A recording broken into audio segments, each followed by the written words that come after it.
Hello, my name is Sosia Christo from 12 Science 3, and today I'm going to show you my daily routine. My routine starts with me waking up at about 8 a.m. and then after that I flip my curtains, make my bed, and dress up to get ready for the day. Usually after I got up in the morning, I started jogging afterwards, but yesterday I just did a pretty rough workout, so I'm just going to do some small workout later in the day just to get my body going.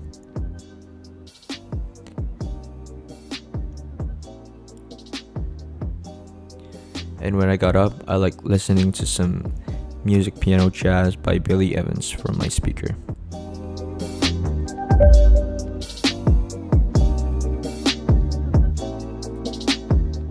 Nah, kalian tahu gak sih kalau di setiap speaker itu ada magnetnya loh. Fungsi magnet pada speaker adalah mengubah energi listrik menjadi energi bunyi. Bunyi bisa timbul karena ada getaran. Getaran ini berasal dari vibrasi yang dihasilkan oleh kumparan akibat interaksi dengan medan magnet. Nah, kumparan itu dilewati arus listrik dan naik turun arus listrik menyebabkan adanya interaksi dengan medan magnet.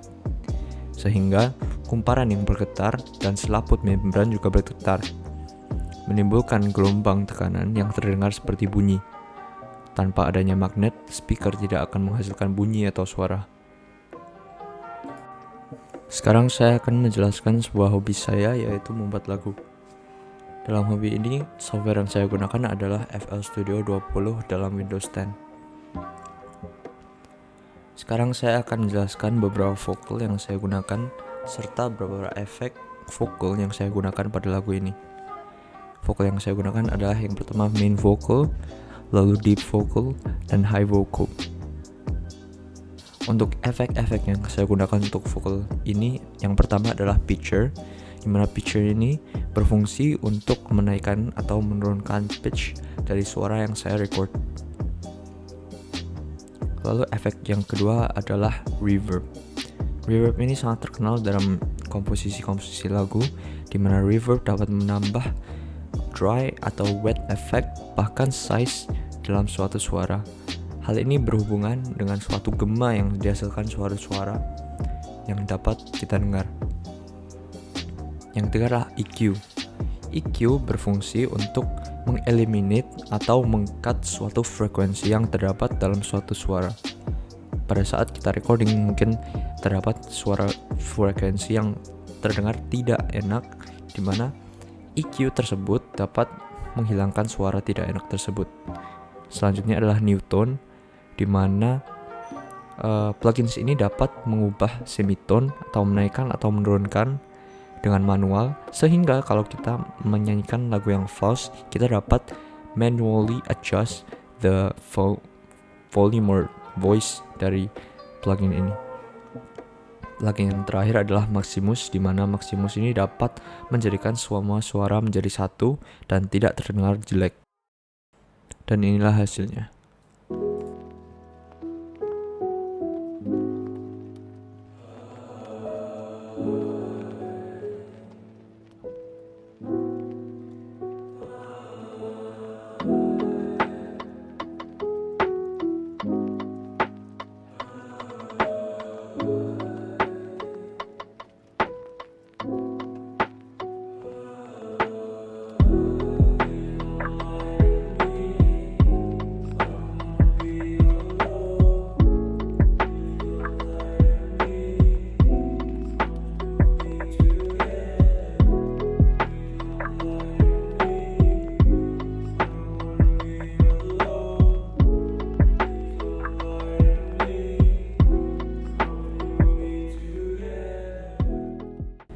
Karena sudah sore, mari kita pindah aktivitas di luar rumah. Sekarang saya akan membahas bagaimana pengaruh eksternal pada pertumbuhan tanaman. Alat ini adalah alat hidroponik. Alat ini memanfaatkan air sebagai pokok utama dalam pertumbuhan tanaman. Saya sudah menutupi salah satu tanaman dengan kardus. Mari lihat hasilnya.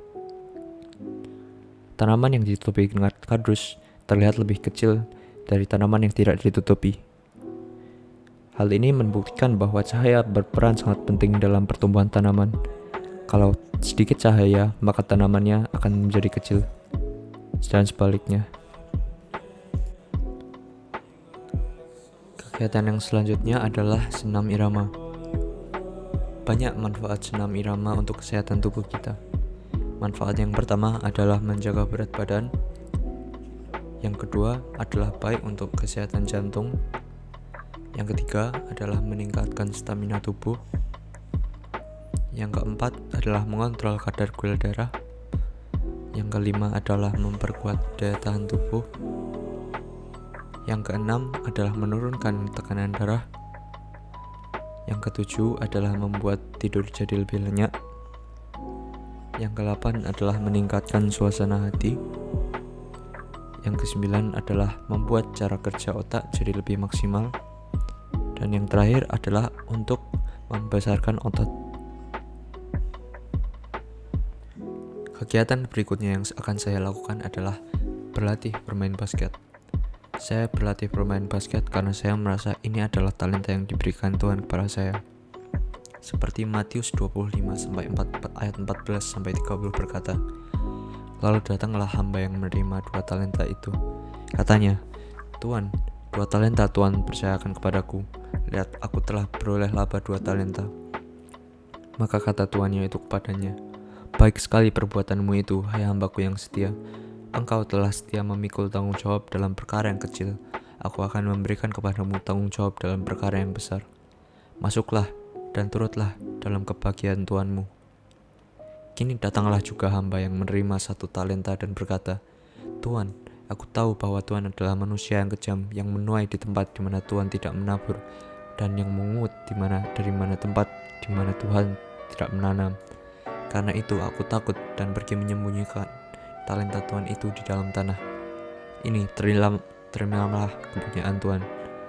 Maka jawab tuannya itu, 'Hai kamu, hamba yang jahat dan malas. Jadi kamu sudah tahu bahwa aku menuai di tempat di mana aku tidak menabur, dan mengungut di tempat di mana aku tidak menanam. Karena itu sudahlah seharusnya uangku itu kau berikan kepada orang yang menjalankan uang, supaya kau sekembaliannya aku menerimanya serta dengan bunganya. Sebab itu ambillah talenta itu daripadanya, dan berikanlah kepada orang yang mempunyai 10 talenta itu.'" Dari kisah tersebut kita dapat belajar bahwa seberapapun talenta yang diberikan Tuhan kepada kita harus mengembangkannya. Kalau tidak, talenta itu akan diberikan kepada orang lain.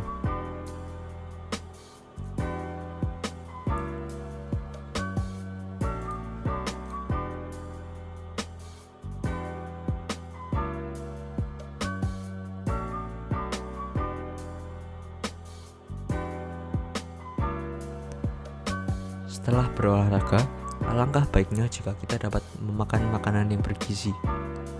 Pada kesempatan di hari ini, saya akan membuat salah satu makanan tradisional yang berasal dari Pulau Jawa, yaitu pecel. Untuk membuat pecel, kita hanya memerlukan 7 bahan. Bahan yang pertama adalah bayam. Yang kedua adalah buncis. Bahan yang ketiga adalah kubis. Bahan keempat adalah kangkung. Bahan kelima adalah tauge. Bahan keenam adalah mentimun.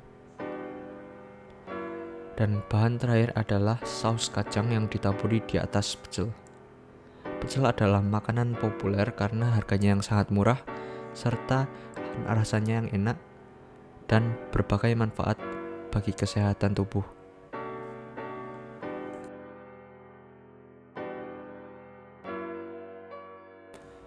Ngomong-ngomong tentang makanan, tahu nggak kenapa sendok yang kita dipakai tiap hari tidak pernah berkarat? Hari ini dikarenakan bahan pembuatan sendok adalah stainless steel. Sedangkan stainless steel merupakan campuran dari baja, nikel, dan krom. Bahan-bahan ini adalah bahan-bahan anti karat, sehingga sendok yang kita gunakan setiap hari tidak mungkin berkarat. Tetapi jika bahan yang digunakan adalah besi, sendok akan berkarat. Hal ini dikarenakan karena oksidasi adalah proses di mana logam yang bersenyawa dengan oksigen di udara berubah menjadi karat. Rumus reaksi kimianya adalah 4Fe tambah 3O2 menjadi 2Fe2O3.